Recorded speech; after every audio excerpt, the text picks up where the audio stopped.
المؤمنين بالنبي خير الأنام وبأم المؤمنين. أعوذ بالله من الشيطان الرجيم. إنه من سليمان وإنه بسم الله الرحمن الرحيم. السلام عليكم warahmatullahi wabarakatuh. Alhamdulillah wa syukurillah wa ni'matillah wa la hawla wa la quwata illa billahil aliyyil azim. Asyhadu an la ilaha illallah wa asyhadu anna Muhammadan abduhu wa rasuluh la nabiyya ba'da. Allahumma shalli wa sallim ala sayyidina wa habibina wa syafiina maulana Muhammad.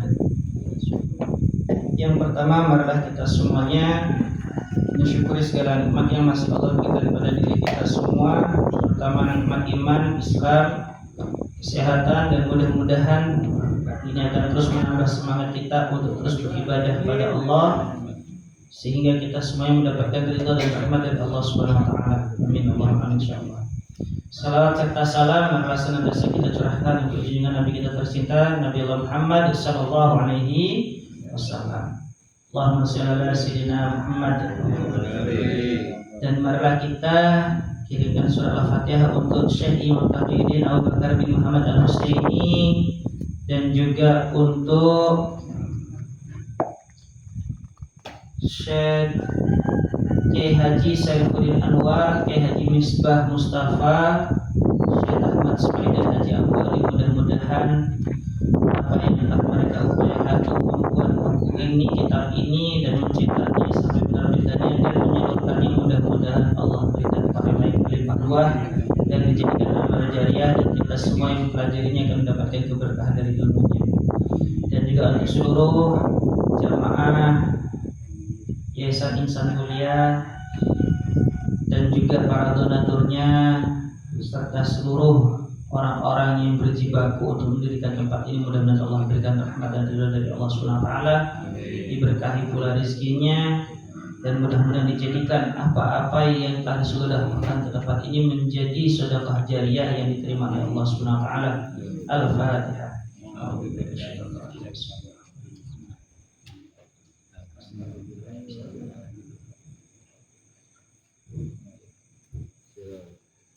Maka sekarang kita masuk ke dalam perihal wudu. Berkata Syekh Abu Suja, faslun wa faraidul wudu'i sittatun, an-niyatu inda ghusl wajhi. Fardunya wudu itu ada 6. Pertama, niat sewaktu membasuh muka. Ketahuilah di dalam wudu itu terdapat beberapa syarat dan fardu. Syarat-syaratnya berwudu ialah Islam, pandai atau cerdik mumayyiz, airnya suci mensucikan, tidak ada mani atau sesuatu yang menghalangi atau yang mencegah yang dapat dilihat, misalnya berupa kotoran atau mani syar'i seperti haid dan nifas, dan sudah masuk pada waktunya bagi orang yang dalam keadaan darurat seperti perempuan mustahadah dan orang yang kentutnya terus menerus. Adapun fardunya wudu ada 6 seperti yang telah disebutkan oleh pengarang di atas. Fardunya wudu yang pertama yaitu niat, sebab sabda Nabi Muhammad SAW, innamal a'malu bin niat. Segala amal tidak sah jika tidak dengan niat. Riwayat Bukhari wa Muslim. Maka dalam konteks niat itu adalah apa-apa yang menjadi permulaan amal. Apa perbedaan Syafi'i dan Maliki dalam permasalahan niat? Syafi'i lebih cenderung melafadzkan melalui lisan, menetapkan dalam hati, melaksanakan dalam perbuatan. Sedangkan bagi Imam Maliki, niat itu sudah sesuai konteks perbuatan.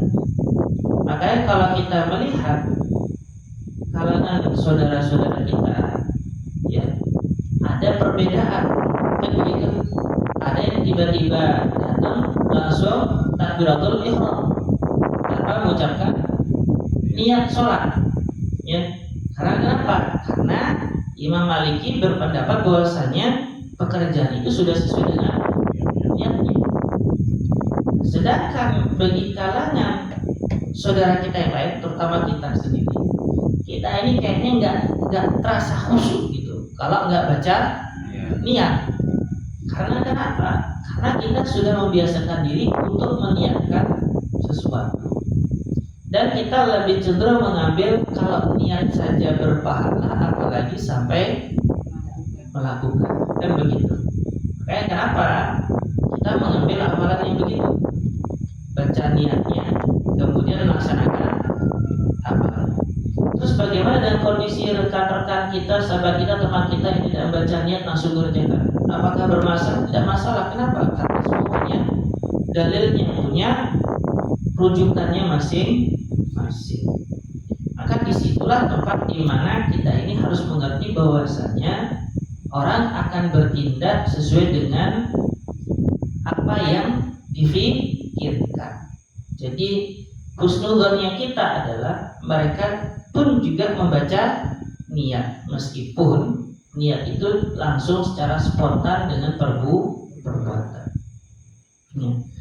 Kemudian syarat-syarat wudhu itu dikatakan Islam. Maka orang yang bersuci, kalau dia non muslim, maka dia tidak dikategorikan sebagai orang yang berwudhu. Banyak nggak di kalangan teman-teman kita yang non muslim cuci muka? Banyak, kan begitu. Pertanyaannya, ketika mereka mencuci bagian anggota wudhu, apakah dikatakan berwudhu? Tidak, mereka hanya membersihkan diri. Kemudian pandai atau cerdik memayis, maksudnya itu berakal. Kemudian memayis ini maksudnya sudah masuk ke dalam proses akalnya dia untuk mencerna informasi, mendapatkan informasi. Jadi kalau sekiranya ada orang gila, ya, berwudu, apakah dikatakan berwudu? Tidak, dia hanya membasuh dirinya saja. Tapi kalau sudah dia Islam, kemudian dia memiliki akal bahwa tubuh ini perlu dibersihkan dan dia meniatkan dirinya berwudu atau dia membasuh bagian anggota wudunya, maka dia dikategorikan orang yang berwudu. Air suci mensucikan, jelas. Sebagaimana kita sudah membahas tentang bab air. Air yang hanya bisa digunakan adalah air yang suci lagi mensucikan. Kemudian tidak ada mani atau sesuatu yang menghalangi. Mani mamnu, sesuatu yang dilarang, ya. Yang dapat dilihat misalnya berupa kotoran, ya. Kemudian mani syar'i seperti haid dan nifas. Jadi ini mani bukan mani, ya. Kalau mani itu beda. Mani itu apa? Iya, sperma atau sesuatu yang keluar, ya, atas dasar karena ada rangsangan tersendiri. Tapi kalau mani itu artinya mamnu, hal yang dilarang, hal yang dapat mencegah kita melakukan sesuatu. Dan kalau kita membicarakan masalah najis, najis itu ada yang disebut dengan najis hukmiyah, ada yang disebut najis ainiyah. Najis ainiyah itu najis yang tampak di mata kita. Contohnya ada kotoran nih, ya. Kotoran itu masih kelihatan di bentuknya, maka itu disebut sebagai najis ainiyah. Tapi begitu kotorannya sudah diangkat, dibersihkan, tersisa baunya, maka itu yang disebut dengan najis hukmiyah. Jadi najis yang tidak kelihatan bentuknya tapi masih ada bekasnya, asarnya, begitu. Contoh tadi, kita kentut itu najisnya apa? Hukmiyah, gak kelihatan kan? Makanya kenapa bagi orang-orang yang mengerti tentang masalah perihal kentut ini, kalau dia ini sering kentut, ya, sehingga menyebabkan bagian daripada, mohon maaf, celana dalamnya itu memiliki bau tersendiri yang membekas, maka hendaknya jangan dipakai lagi untuk sholat. Karena kenapa? Ada najis hukmiyah. Namanya udara, kalau sekiranya terus disemprotkan pada satu tempat, satu titik, kira-kira berbekas tidak? Gak percaya? Cobaan naik, kan itu, ya. Baju digigitkan, nah lama-kelamaan akan bau, begitu, ya. Apalagi ini bekas pembuangan. Nah, permasalahannya adalah, ya, Apakah mungkin kentut itu akan bisa menghasilkan najis ainiyah? Bisa? Bisa. Karena kentut itu kan berupa gas. Gas itu kalau sekiranya dia ini mengembun, kira-kira bagaimana? Mencair nggak dia? Iya, kan begitu. Apalagi ini kentut keluar dengan rentetan anak buahnya. Itu sudah jelas sih namanya mukmiyah banget kan itu. Ya, makanya seperti itu. Ya. Kemudian karena sudah masuk waktu dalam kondisi darurat, ya, perempuan mustahadah, orang yang haid, ya, karena istihadah, perempuan yang mustahadah maksudnya orang yang istihadah dan orang yang kentutnya terus menerus. Jadi ketika dia membasuh dirinya, wudhu itu yaitu dianjurkan. Nah, sekarang jadi pertanyaan, kalau saya sudah wudhu, sedangkan ada rasa kentut terus, ya, kira-kira ya, saya perlu wudhu lagi enggak? Perlu, karena kenapa? Ya, namanya kentut pembatal wudhu. Jelas ya? Sedih ya? Sekarang saya sholat, ya, saya kentut. Yang batal sholatnya apa wudhunya? Wudhunya. Karena wudhunya batal, maka sholatnya batal. Jadi jangan langsung mengatakan sholatnya yang batal. Paham ya? Karena apa? Karena batalnya sholat, karena batalnya wudhu. Batalnya wudhu karena adanya kentut. Nah, itulah hukum asal. Ya, begitu. Makanya kenapa dalam konteks ketika kita berbicara tentang perihal wudhu ini adalah kita mengerti bahwasanya orang berwudhu itu berniat untuk membersihkan diri dari najis. Itu yang pertama. Kemudian dari hadas kecil, ya, itu merupakan kentut atau hal-hal yang lain, gitu ya. Tapi kalau sudah mandi berarti ada hadas besar. Niat ini hukumnya fardu dalam bersuci dari hadas, tapi tidak wajib dalam hal menghilangkan najis menurut qaul yang sahih. Tujuan mencuci najis yaitu menghilangkan najis. Menghilangkan najis itu boleh berhasil dengan jalan membasuhnya, lain dengan hadas. Bersuci dari hadas itu beribadah, jadi membutuhkan niat seperti ibadah-ibadah lain. Demikian kata Imam Rafi. Jadi perlu diketahui, kalau ada najis setelah kita berwudu, kita wajib wudu lagi enggak? Ya, kita cuma hilangkan najis saja. Paham ya? Iya, kita yang ngerasa nggak afdol. Tapi ke dalam hukumnya bagaimana? Contoh misalnya nih, kita sudah wudu nih, tiba-tiba ya di tempat sejadah kita ada tai cicak dan masih basah. Kalau kering kan dia tidak terhukumi najis. Tapi kalau dia masih basah, terhukumi najis dah. Terhukumi najis. Kita colek nih, ya, batal nggak wudu kita? Ya. Tapi perlu nggak kita cuci tangan kita? Perlu. Karena kenapa? Karena sejatinya wudu itu menghilangkan hadas. Ini Nawatul wudu li rafil hadasil asghari, bukan najas gitu. Ya, li rafil najasati bukan. Itu tapi li rafil hadasil asghar. Jadi begitu. Maka kalau ada hal najis yang kita sentuh atau tidak sengaja terinjak oleh kita, maka bersihkan saja, basuh saja. Ya. Karena kenapa? Karena itu tidak membatalkan wudhu. Lain halnya kalau tiba-tiba sudah habis wudhu, lah kok bersentuhan, gitu? Tapi menurut Imam Maliki tidak apa-apa. Nah, karena kenapa? Nama sahur itu harusnya jima. Nah, begitu. Tapi kalau kita karena kehati-hatian lebih baik wudhu kembali. Keluar sesuatu dari dua jalur, bukan jalur hidung. Nah, ini meskipun dua jalur tapi tidak ada masalah kan? Nah, permasalahannya adalah apa yang menyebabkan keluarnya kotoran yang di bawah. Gitu. Baik itu dalam bentuk gas, cairan atau benda padat. Syarat sahnya niat ialah Islam.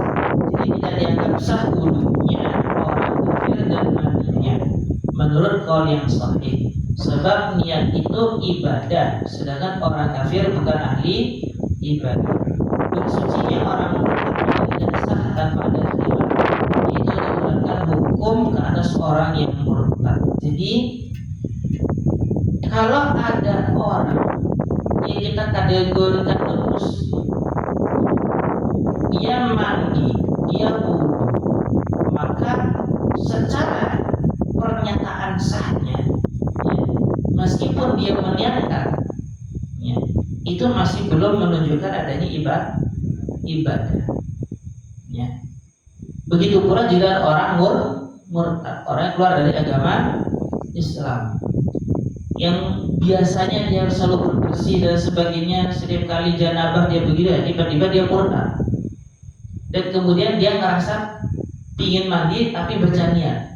Kira-kira dia kategorikan ibadah? Tidak. Karena ibadah itu dalam konteks Islam, ya berarti dia syarat utama pertamanya adalah Islam dulu, baru ketika dia meniatkan itu ibadah, dia menjadi ibadah. Waktunya niat yang diwajibkan ialah ketika pertama kali membasuh sebagian dari wajah atau muka. Sebab membasuh muka merupakan permulaan ibadah yang wajib.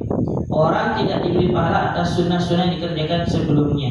Cara-cara berniat jika orang yang sehat atau tidak berpenyakit hendaknya berniat dengan salah satu dari 3 perkara ini, yaitu niat menghilangkan hadas atau bersuci dari hadas, niat agar diperbolehkan mengerjakan sholat atau lainnya yang tidak boleh dikerjakan kecuali dengan bersuci, niat fardunya wudu atau niat menjalankan kewajiban berwudu walaupun orangnya masih kecil anak-anak. Jadi begini. Yang pertama dari hal-hal ini, ya, kalau kita cuci tangan, masuk baca niat enggak? Belum. Kita pas kubur masuk baca niat enggak? Kita melaksanakan istinsar baca niat enggak? Belum. Karena niat itu dibaca pada saat membasuh muka. Ya. Jadi berarti kalau kita lagi sedang wudu, ada jamaah yang datang dulu ya, kita masih cedera, masih bisa balas ngomong, masih, ya. Pas lagi kumur-kumur balas ngomong nggak boleh, ketelan ya. Paham ya? Jadi seperti itu. Kalau masih cuci tangan, ada aja orang ajak ngomong, ya apa kabar, sehat. Nah, kenapa? Cuci tangan. Ya, kok mau diajak ngomong ketelan akhirnya, Pak. Ya, begitu. Ya. Nah, istinsar itu artinya apa? Memasukkan air ke hidung, kemudian mengeluarkannya. Pertanyaannya, ya apa caranya? Sedot. Sedotnya gimana? Iya, jadi bukan tangannya dibasuhkan kemudian ngupil. Karena ada yang memahami, terutama anak-anak kan nggak berani nyedot, nggak berani ngisep air, paham ya? Akhirnya apa? Tangannya dibasuhin gini-gini. Sudah tahu? Paham ya? Padahal yang dianjurkan itu apa? Memasukkan air dengan cara apa? Menghirup sedikit. Nah, langsung dikeluarkan. Jangan malah dibiarkan. Ya, kalau dibiarkan malah ketelan ya. Pasti langsung nyambung ke tenggorokan. Ya, jadi dia menghirup sedikit, langsung dikeluarkan. Yang tujuannya apa? Untuk membersihkan rongga paling dalam di sini. Makanya kenapa orang-orang kalau ingin terhindar dari sinus itu kan hendaknya melaksanakan istinsar dan istinsar. Karena sinus itu artinya penggumpalan atau pemenuhan bagian rongga hidung dengan cairan-cairan. Makanya kenapa seringkali terasa bau begitu. Maka untuk membersihkan itu, dan bahkan ini dianjurkan bagi orang yang mengalami sinus. Biar kenapa? Biar kotoran ini terangsang keluar.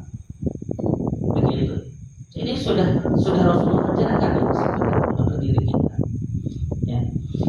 Kemudian yang selanjutnya, cara berniat jika orangnya sehat dan berpenyakit adalah berniat dengan salah satu dari 3 perkara ini. Niat menghilangkan hadas atau bersuci dari hadas. Ya. Kalau kita berniat menghilangkan hadas, pertanyaannya, wudu itu untuk hadas kecil. mandi untuk hadas besar. Pertanyaannya, boleh nggak saya balik? Mandi untuk hadas kecil, wudu untuk hadas besar? Boleh. Hah? Ya, boleh. Apa? Ya, Yang tidak boleh yang mana? yang bisa kecil. Yang apa? Besar. Nih, saya tanya lagi ya. Wudu untuk hadas kecil, mandi untuk hadas besar. Sekarang saya mau tanya, bolehkah mandi untuk hadas kecil dan wudu untuk hadas besar? Berarti kalau jawabannya, siapa yang boleh dulu? Siapa yang boleh? Siapa yang boleh? Yang boleh yang mana, Pak? Ya. Yang wudu untuk hadas besar. Wudu untuk hadas besar itu boleh. Mandi untuk hadas kecil boleh? Tidak. Apa? Tidak boleh. Itu benar. Jadi mandi untuk hadas kecil tidak boleh. Wudu untuk hadas besar boleh. Karena kenapa? Karena orang habis mandi mau sholat tetap harus duduk lagi. Jelas ya? Tapi kalau wudu untuk hadas besar boleh. Boleh ketika kapan? Ketika dirasa ini angin dingin, airnya juga membeku, sehingga ketika kita mau masak air perlu waktu untuk memanaskannya lagi agar bisa mandi. Ya toh? Jadi kalau yang punya water heater kan enak toh. Cuma permasalahan kita di tempat di mana yang nggak bisa demikian atau airnya sangat sedikit. Contoh kasus di Jimbaran, PDAM nggak jalan-jalan misalnya selama berapa hari. Ya toh? Akhirnya semuanya menggunakan bersih-bersih pakai air galon. Gitu. Nah, pada saat suami istri berjima dan di saat itu mereka harus melaksanakan sholat subuh dan mereka tidak punya air untuk melaksanakan itu, akhirnya bagaimana? Wudu. Maka dia melaksanakan wudunya berapa kali? Melaksanakan wudunya berapa kali? 2 kali. Satu untuk menghilangkan hadas besar, satu untuk menghilangkan hadas kecil, sehingga dia bisa melaksanakan ibadah sholat. Nah, jelas ya? Baik. Sekarang pertanyaan, tayamum untuk pengganti wudu, apakah boleh tayamum mengganti mandi? Hah? Apa? Boleh apa tidak? Boleh. Kalau boleh bagaimana caranya? Kalau tidak boleh kenapa? Guling-guling kayak kucing. Kalau boleh gimana? Apa? Iya, dengan niat hadas besar. Karena kenapa? Karena tayamum itu adalah bentuk pengganti dan mandi. Ya. Arab Badui pernah dilihat oleh Rasulullah bergulung-gulung di atas pasir. Kamu kenapa? Ya. Aku sedang menghilangkan hadas besar ya Rasulullah. Ya. Dengan cara apa? Saya tamu. Bukan demikian. Ya. Maka diajarkan cara tayamumnya untuk mengganti mandi besarnya. Ya, ini nawaitul ghusla li rafil hadasil nawaitu tayamuma li rafil hadasil akbari badalan minal ghusli. Jadi saya niat ya bertayamum untuk menghilangkan hadas besar sebagai pengganti mandi. Karena selama ini kan kita bilangnya nawaitu tayamuma li rafil hadasil asgari badalan minal wudu'i. Kan begitu. Nawaitu tayamuma li rafil hadasil asgari. Itu badalah minal wudu. Tapi kalau hadasil akbari badalah minal ghusli. Ya, begitu. Nah, pandangan orang yang mengatakan tidak boleh apa? Kalau airnya masih ada. Jadi selama air masih ada, masih bisa diakses meskipun itu galon aqua, lebih baik wudu. Wudu ganti apa? Mandi besarnya. Begitu. Karena kenapa? Wudu dengan air itu lebih afdol ketimbang tayamum pakai debu. Cuma kalau misalnya itu air sudah tinggal 1 galon itu saja, dan kita emak-emak, kalau ini dipakai bersuci tidak bisa pakai minum, maka tayamum saja, kan begitu. Paham ya? Sama halnya dengan perempuan. Perempuan kan seringkali mereka tidak tahu kapan waktunya mandi besar. Karena kenapa? Dia harus memastikan fleknya itu benar-benar bersih. Nah sekarang pertanyaannya, ketika mereka merasa itu hilang dalam perjalanan, kan berarti harusnya mandi. Tapi waktu sholat sudah hampir habis. Ya. Sedangkan di dalam perjalanan, apa yang harus mereka lakukan? Dalam perjalanan. Iya, tapi sebelum tayamum apa harus lakukan?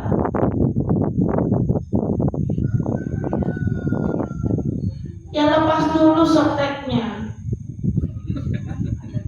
Kan ada najisnya. Dan itu kan yang bisa tayamumin. Masa sampai debu terus digosok?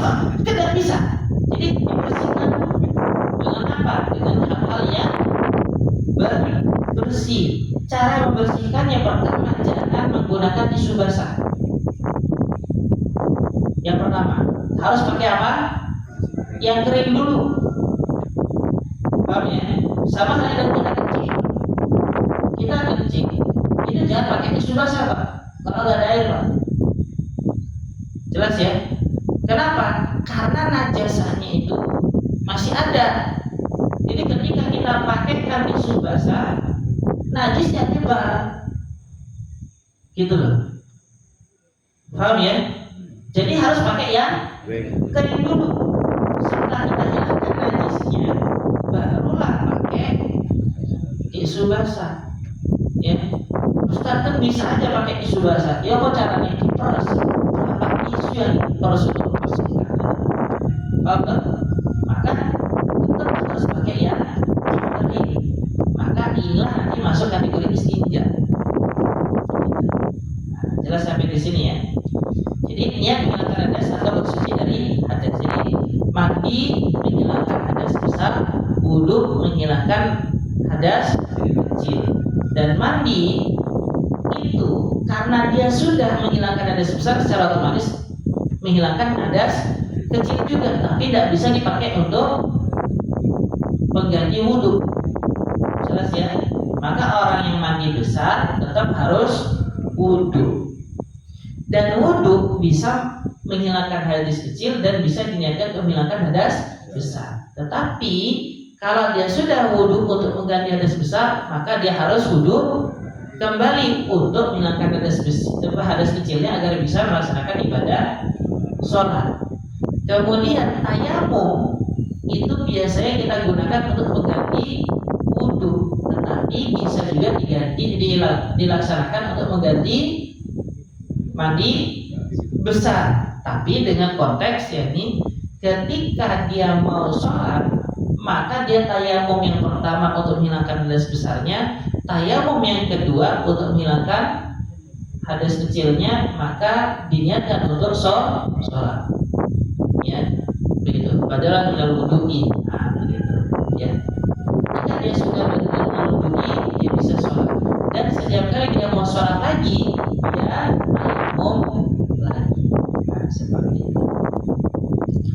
Kemudian niat agar diperbolehkan mengerjakan sholat atau lainnya tidak boleh dikerjakan kecuali dan bersuci. Sudah 1 sama 2 sudah. Niat fardiyah wudu atau niat menjalankan kewajiban wudu walaupun orangnya masih kecil. Jadi meskipun anak-anak, kalau dia Islam, ya, kemudian dia niat wudu, tetap tidak beribadah. Kategorinya tetap. Jadi seperti itu. Imam Nawawi berkata di dalam Syarah Al-Muhadzab, artinya kata orang tersebut berniat bersuci untuk sholat atau bersuci untuk sebagai sholat, yaitu segala sesuatu yang bergantung pada wudunya sudah cukup. Demikian ini kata juga dengan bilang terlebih.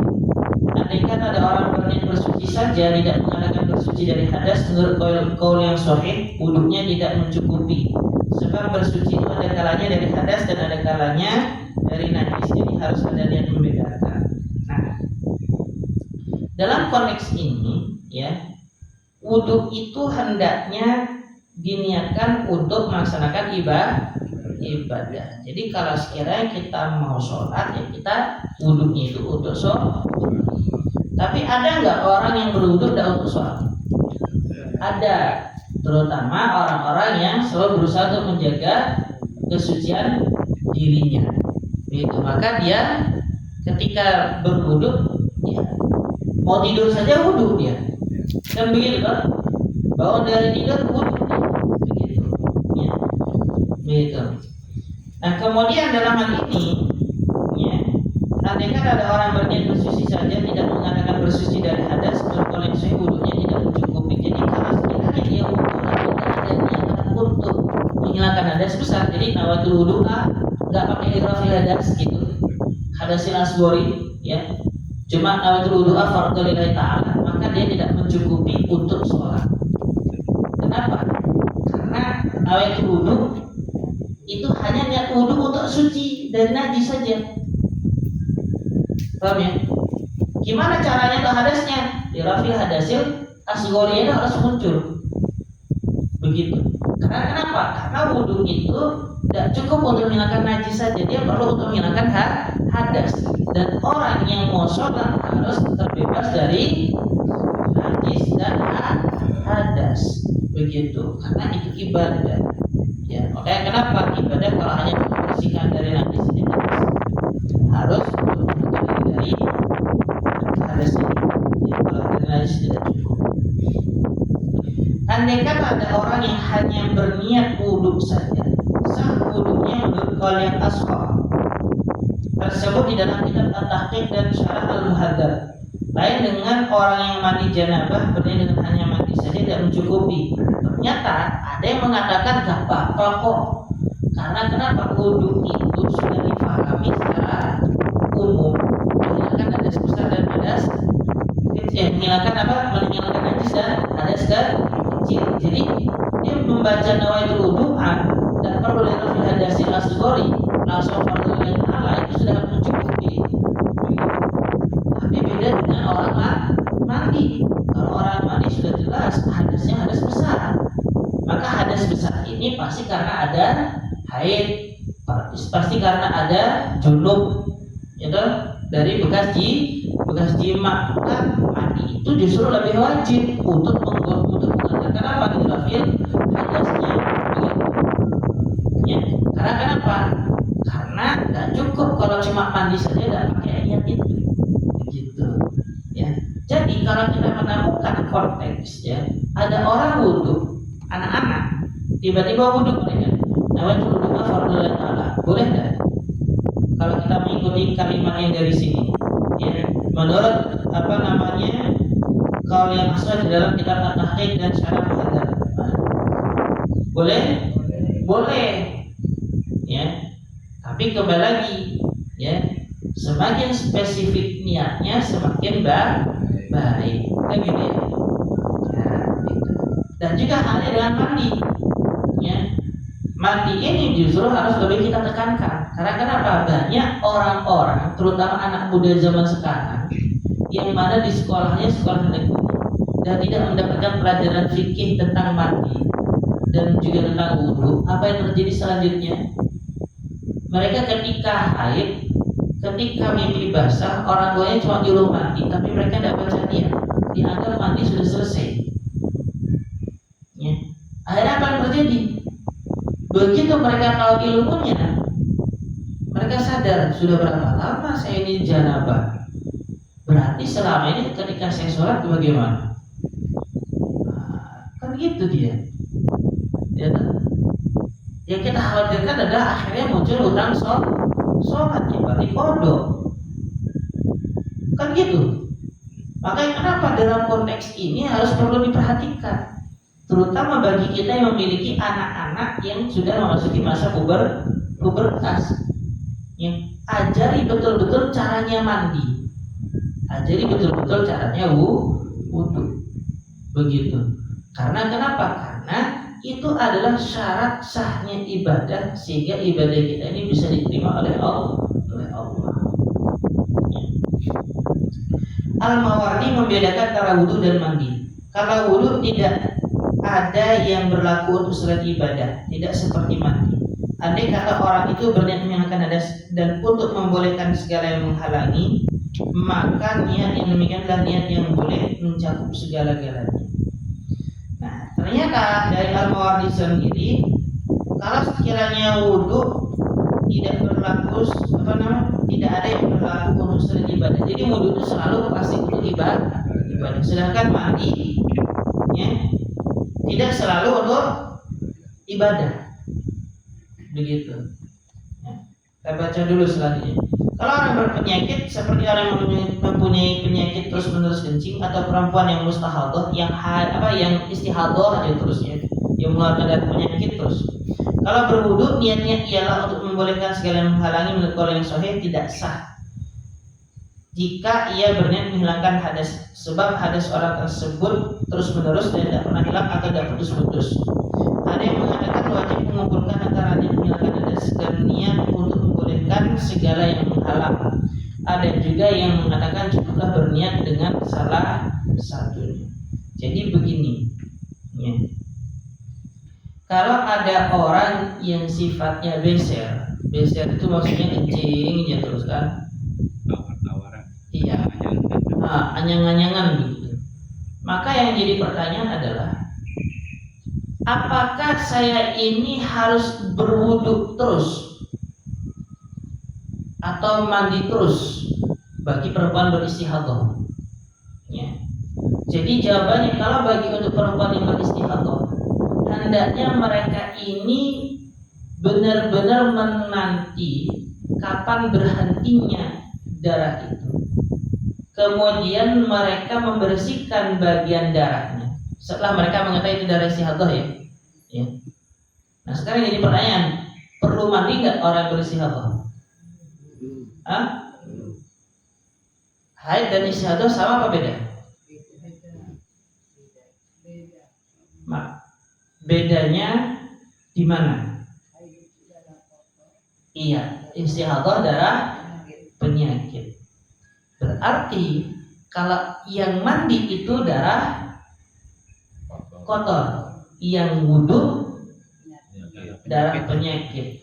Berarti kalau sekiranya ada perempuan yang istihadah terus-menerus, maka hendaknya dia menanti darah itu berhenti. Kemudian dia mensucikan diri dengan cara membilaskan air ke tempat darah keluar. Jadi cukup itu yang dibasuh. Habis itu kalau mereka mau sholat, mereka tinggal wudu selama mereka tahu itu darah istihadah. Jelas ya? Sama halnya dengan orang yang kencing terus-menerus. Makanya di sini asosiasinya penyamaannya itu adalah yang kencing sama yang istihadah. Ya. Maka laki-laki yang kencing terus-menerus misalnya, kalau mereka mau melaksanakan ibadah sholat, apa yang harus dilakukan? Bersihkan tempat kencingnya. Ya. Habis itu bagaimana? Ditunggu sampai rasanya tidak ingin kencing, baru kemudian sudah dibersihkan, dia wudhu, dia sholat. Jelas sampai di sini? Gitu. Paham ya? Ya. Itu dia. Cabang permasalahan. Syaratnya niat supaya dianggap sah yaitu harus mantap. Jadi andai kata orangnya ragu-ragu apakah ia sudah berhadas atau belum, kemudian ia berwudu karena untuk berhari-hari, setelah ia yakin sudah berhadas, maka wudunya tidak dianggap sah menurut qaul yang ashab. Sebab orang tersebut dalam keadaan hatinya ragu-ragu. Da'ma yuwaswisuka. Tinggalkan apa yang meragukan kamu. Kalau kita masih ragu-ragu, ini saya masih punya hadas apa enggak, ya, maka saat itu wudhunya kita ini masih belum dikategorikan sah. Karena kenapa? Kita masih ragu. Ya. Jadi ambil keputusan yang sifatnya memang mau ngambil wudhu lagi apa enggak kan itu. Kalau misalnya nggak ingin ngambil wudhu lagi, berarti sudah harus yakin bahwasanya enggak, saya sudah selesai hadasnya. Tapi kalau terus mengganjal, ya lebih baik wudhu lagi.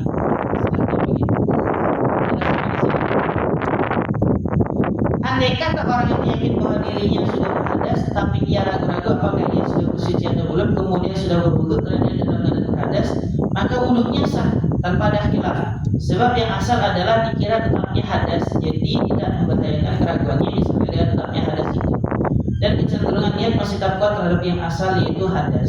Lain dengan masalah yang pertama tadi. Nah, ternyata kalau kita sudah berhadas, ya, kemudian kalau kita ternyata lagi sedang berhadas, kemudian kita ragu-ragu, sudah wudu apa belum? Sudah mandi apa belum?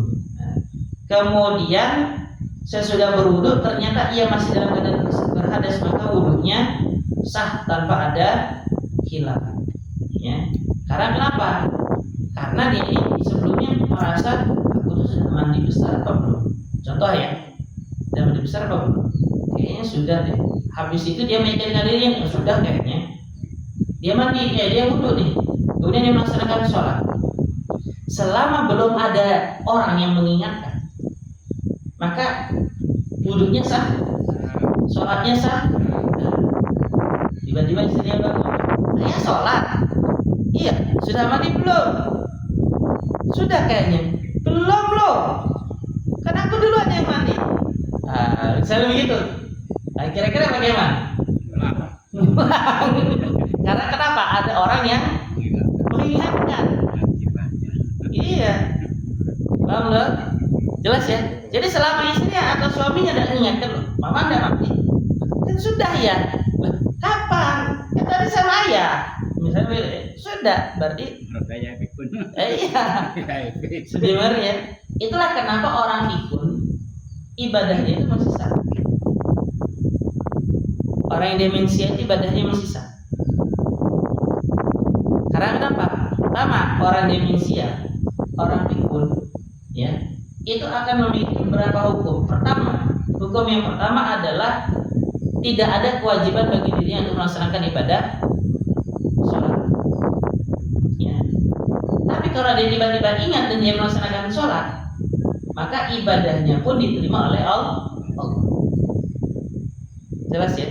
Dan pada saat dia tidak melaksanakan ibadah sholat, karena merasa dirinya sudah sholat, karena pikunnya, maka dia tetap dikategorikan orang yang sholat, beribadah. Karena indah abi dzonibi, aku itu Allah itu sesuai dengan prasangka hamba.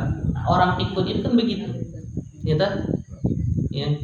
Ada orang pikun yang sholatnya sampai berkali-kali, boleh.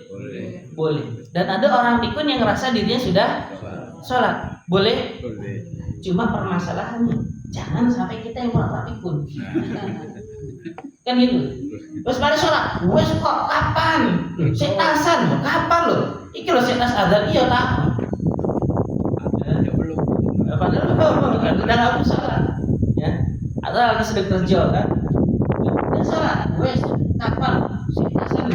Setasan kapan? Baru aku loh. Sama-sama dengan saya. Aku udah sholat, kau masih di sini. Ya udah, aku lo bisa pilih sholat, tidak bisa. Karena kalau sudah ada yang mengingatkan, dia masih begitu dan dia dalam kondisi pikun atau memikunkan diri, ya dia jadi dosa. Kan begitu, ya. Nah, yang terakhir sampai di sini dulu, di halaman 37. Minggu depan halaman 38. Cabang permasalahan, andai kata orang itu berwudu lalu ada bagian sedikit yang dia lupakan pada basuh yang pertama, kemudian pada basuh yang kedua dan ketiga bagian sedikit itu ikut terbasuh, maka wudu orang itu sah menurut oleh Syafi'i. Dan kalau bagian yang sedikit itu terbasuhnya pada saat para baru wudu, maka menurut oleh Syafi'i tidak mencukupi wudunya. Jadi begitu. Kita wudu, ya. Ternyata ada bagian yang terlupakan. Contoh, dari wajah ke tangan kan? Betul ya? Dari tangan kira-kira kemana? Ke kepala tuh bagian apa? Rambut atau bagian kulit? Kulit kepala. Nah sekarang tiba-tiba bagian kulit kepala terlewati, langsung ke telinga. Sah gak?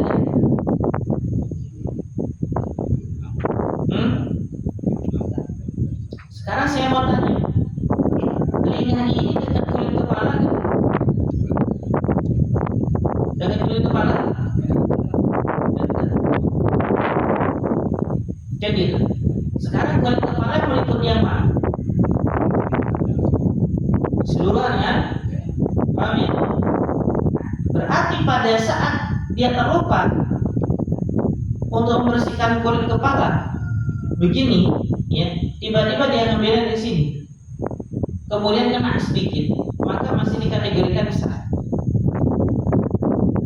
Gitu. Atau ada orang yang bersihkan kulit kepala langsung lanjut ke telinga. Jelas ya? Iya. Masih dikategorikan sah selama dia terlupa. Paham ya? Tapi kalau dia mau sengaja melewati satu bagian, karena kenapa? Aduh, gak bisa ini. Contoh yang bilang, ya, gak bisa ke kepala, langsung ke telinga dia bisa, gak bisa. Karena kenapa? Karena dia sudah menyengajakan. Ya. Kemudian, ya, kalau bagian yang sedikitnya itu terbasuh pada satu kali wudhu, maka jadi belum batal dan kita hanya ingin memperbaiki wudhu saja, ya, maka itu tidak dikategorikan sah sebagai wudhu. Jadi dia harus mengulang lagi dalam arti dia bukan sekedar dia tidak boleh sampai ada yang terlewat. Jadi ketika dia perbarui dia harus benar-benar mengenai semua. Perbedaan pada kedua masalah ini yaitu kalau berniat tajdid memperbarui wudhu itu tidak mengandung niat fardu. Ya. Jadi tajdid memperbarui wudhu itu tidak dikategorikan seperti melaksanakan hal yang fardu. Maka lebih baik bukan tajdid fardu wudhu lagi, lebih baik kita ngulang wudhu saja. Gitu ya. Itu dia mengandung niat fardu. Lain dengan basuhan yang kedua atau ketiga. Niat fardunya wudhu boleh mencakup ketiga basuhan tersebut. Jadi selama wudhu itu belum sempurna pada basuhan yang pertama, maka tidak dapat sempurnalah basuhan yang kedua dan ketiga. Masalah kesalahan dalam beritikad tidak membahayakan. Buktinya andai kata seseorang yang sholat meninggalkan sujud pada rakaat yang pertama karena lupa, dan pada rakaat yang kedua dia bersujud lagi, maka barulah sempurna rakaat yang pertama dengan sujud kedua itu, walaupun dia menikahkan sesuatu yang berlawanan dengan apa yang dia kerjakan. Wallahu a'lam bishawab. Ya. Jadi misalnya contoh, ada orang sholat di rakaat pertama, dia ini baca duduk tahiyat, duduk di antara dua sujud. Nah, tiba-tiba langsung bangkit karena dia sholat munfarid, dia tidak sujud lagi. Tiba-tiba habis duduk baca doa di antara dua sujud, Rabbi firli warhamni wajiburni warfa'ni warzuqni wahdini wa'afini wa'fu'ani, Allahu Akbar. Enggak sujud, tiba-tiba malah bangkit. Ya, karena lupa. Sedangkan dia sudah sempurna berdiri. Kalau sudah sempurna berdiri kan tidak bisa melaksanakan sujud. Lain halnya kalau dia belum sempurna berdirinya, baru lagi bangkit itu, kok malah berdiri, dia langsung sujud lagi, tidak ada masalah. Ya. Yang jadi masalah adalah ketika dia sudah bangkit berdiri sempurna, waduh, gak sujud, rek. Nah, kan gitu kan? Maka pada saat itu kesempurnaan sujudnya dia yang pertama itu didapat dari mana? Dapat dari mana? Rakaat yang kedua. Maksudnya untuk wudhu adalah kalau sekiranya di basuhan yang pertama, karena Imam Malik itu cuma sekali basuh. Imam Syafi'i berapa kali basuh? 3. Ya. Jadi kalau misalnya di basuhan pertama saya melupakan bagian kepala, tiba-tiba langsung ke telinga, ingat, ya, maka dia basuh lagi yang kedua, kemudian basuh lagi yang ketiga, maka sudah mencukupi yang pertama. Sampai di sini jelas? Jelas ya? Jadi intinya kenapa sampai Imam Syafi'i menganjurkan sunnah 3 kali basuhan adalah kalau ada sampai yang terlupa sehingga terlewat kepada bagian yang selanjutnya, dia masih bisa ngulang di basuhan kedua sampai basuhan ketiga. Maka untuk menyempurnakan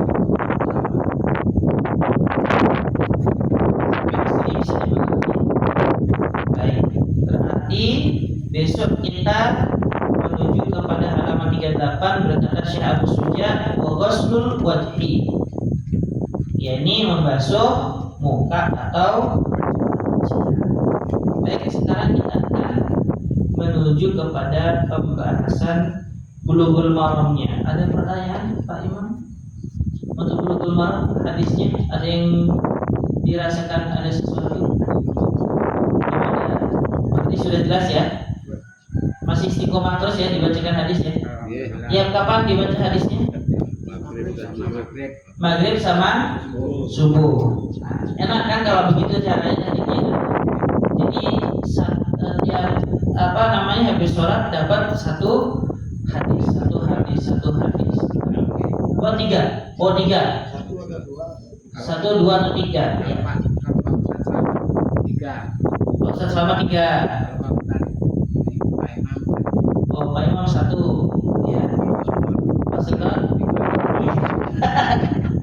yang penting ya dibacakan, kemudian diinformasikan. Karena kenapa? Karena sejatinya itu adalah pengingat. Ya, begitu. Jadi hadis-hadis itu adalah untuk mengingatkan diri kita. Nah, kecuali kalau ada hadis yang dirasa kok yang ini bertentangan sama yang ini nih, kok yang ini belum kami pahami nih, baru kita akan bahas, begitu. Ya. Karena kalau kita pelajari ini, wah ini 10 tahun gak mari-mari, gitu. Karena satu pembahasan hadis saja sudah banyak. Sebagaimana Kifayatul Ahyar segini ini 5 tahun gak cukup. Gitu. Makanya kenapa per 5 tahun sekali diulang lagi dari pertama pembahasannya, begitu. Ya. Sekarang sudah pegang Al-Quran terjemah? Pun baik, yang belum pegang silakan cari Al-Quran terjemah.